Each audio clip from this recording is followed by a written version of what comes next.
أكبر يا قدس يا قدس الله أكبر نصر الرسول يصيح الله أكبر يا طير مهاجر على الأقصى وديني الأقصى أرض وعرض وشرف وديني لو نمشي على مبدأ صالح الديني من باكر تشرق شمسك يا حرية يا طير مهاجر على الأقصى وديني الأقصى أرض وعرض وشرف وديني لو نمشي على مبدأ صالح الديني من باكر تشرق شمسك يا حرية. For sharing your story. بس في إشي بدي أضيفه لا أنا ولا ينيف حكينا فيه.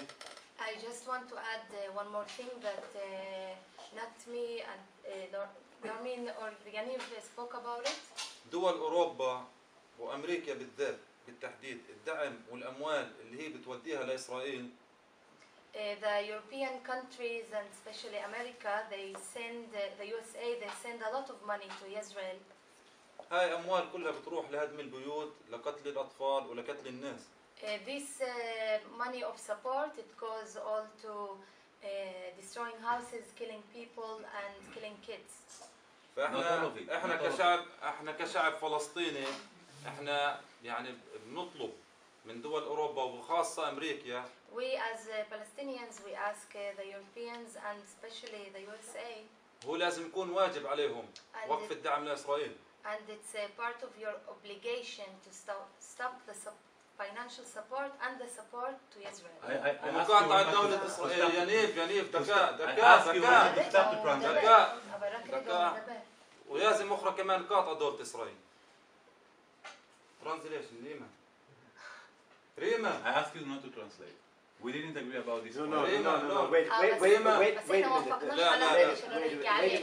إياد لحظة بس اقعد شوي You have freedom of speech. Sit down. Freedom of speech, but we are an organization and we have principles that we agree upon. Sorry, we have No, we have some principles. So We have some agreement, I just want and to I suggest that we will wrap up 1 minute. right I would now. just want to translate, but he's say okay. I will translate, although I don't agree with him. لحظة, although I don't agree with him, but he's saying free. This is what we call invisible theater. The public doesn't know that we are playing theater. At least some of you, I think, didn't know. Maybe some saw it because we're not the best actors in the world. But anyway, No, they were quite good. Okay, great, thank you. This invisible theater is one of the tools we use to raise awareness. So all the theatrical tools are to raise awareness on certain issues. This, what we just saw, is maybe theater, but I know it's also part of the internal discussion of the movement. So it's theater and it's not theater. Because, of course, there are Palestinians inside of the movement. They say, we have to boycott Israel, this is our policy. There are Israelis agreeing with that, there are Israelis against it. So, always this discussion, we accept inside of the movement the differences we have. The different political statements. And I think that is a very good thing. I'm coming to you, Rima. it's important to say that it's a written and organized scene. It's not something that we don't. We have our arguments, and we we showed it to you as boycotting Israel or not boycotting Israel. The Palestinian voice, that if you don't have Arabic speakers in the crowd, they won't understand. If I don't translate and the media won't bring the voice of the Palestinians, no one will hear this voice, because no one is. We have the power as English speakers to deliver the message. And I heard something in the crowd of the Arabic speaker, I think, that they said something. So it was really amazing and different having. Could you Arabic translate speakers. what you heard? Yes. I heard something, but I'm not sure what I heard. But okay. I heard something.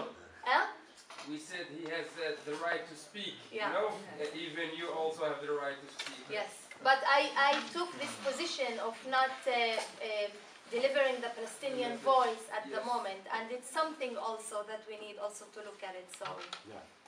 Something a lot of people in Europe don't know, I don't know about you, is that also inside of Israel there are Arabic people living and they have a permit of staying there, and one of them is Rima. You are Palestinian living in Israel.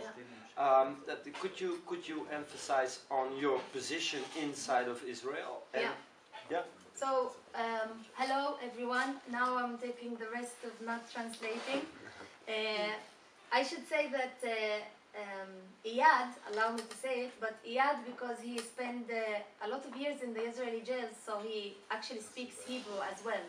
So now Yaniv, he will translate to Hebrew, because, yeah.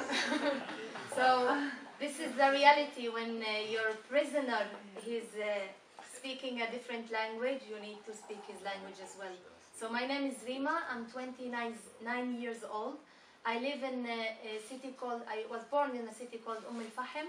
It's on the borders with, it's on the borders between Israel and Palestine. Historically, it was our land, it was a gift from the Jordanians to the Israelis, because the Jordanians, they ruled the West Bank for until 1967, and they decided that they want to give the areas where we live as a gift to the Israelis. So I live in the triangle area that half of it was given to the Israelis and half of it it's Palestinian.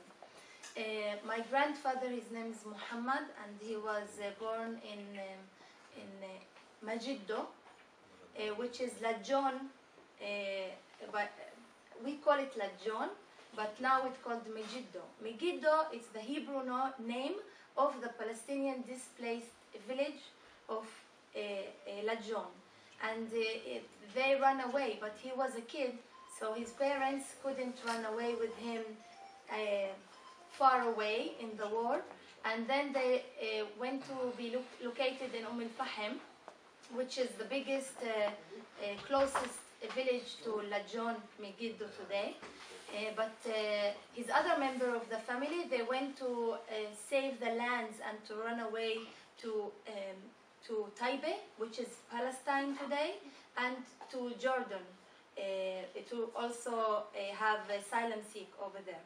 So I grew up in a family where we always knew that we have family all over the world. We have family in 3 different countries. It's Israel, Palestine, and Jordan, with the same family name, with the same roots of the family.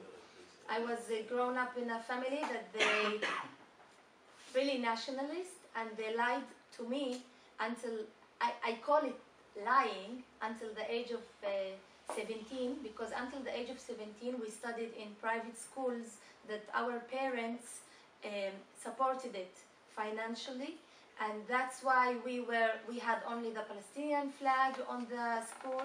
We didn't learn anything about the Jewish Israeli history. We didn't learn anything about what happened in the Holocaust. We have a gap of history knowledge. We studied what they asked us, the parents wanted us to know. So it was kind of brainwashing, because once, like we were going to have dinner or visit family, and I didn't know that we're actually in Israel.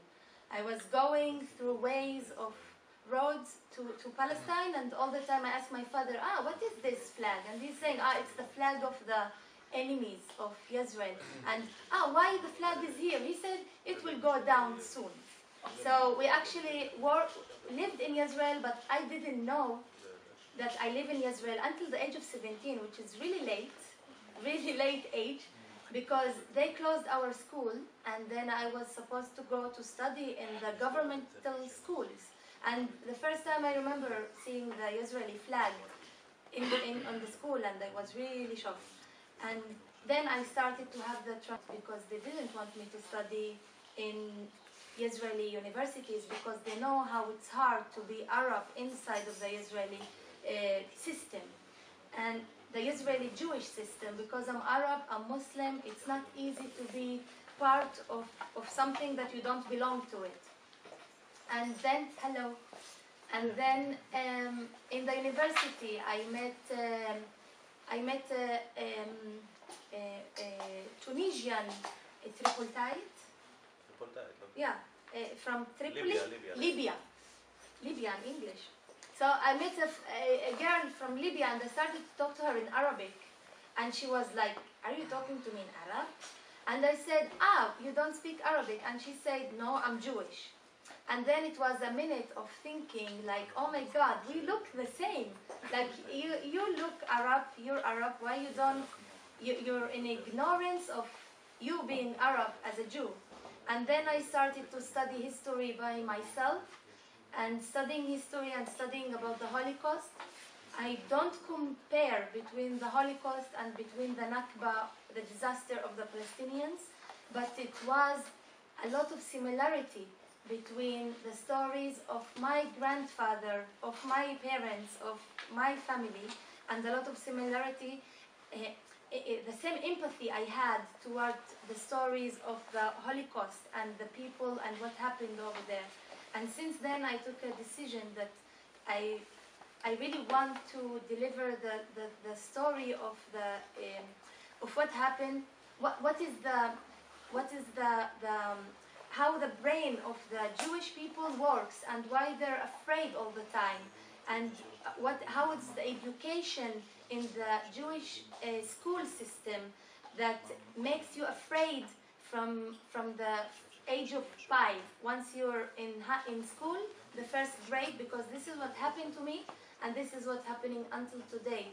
The educational system, it's really brainwash us since we're really, really kids. I joined Combatants for Peace since the beginning, and I'm not a fighter. I'm not a combatant. I didn't join the Israeli army because the Israeli army, they don't take Arabs to serve in the Israeli army because they don't trust us, because we're not gonna kill our brothers in the Arab areas. So we're kind of in a place where 25% of Israel as Arabs living there, and we do have conflicts inside of us. Many people, and also my parents, they don't like the idea that I'm working with Israelis and Palestinians, because they look at the Palestinians as cheaters, and they look at the Israelis as enemy. So it's like, and the Palestinians themselves, they look at me when I go to the West Bank as a Israeli, and then I need to say, no, my car is Israeli, I'm not Israeli.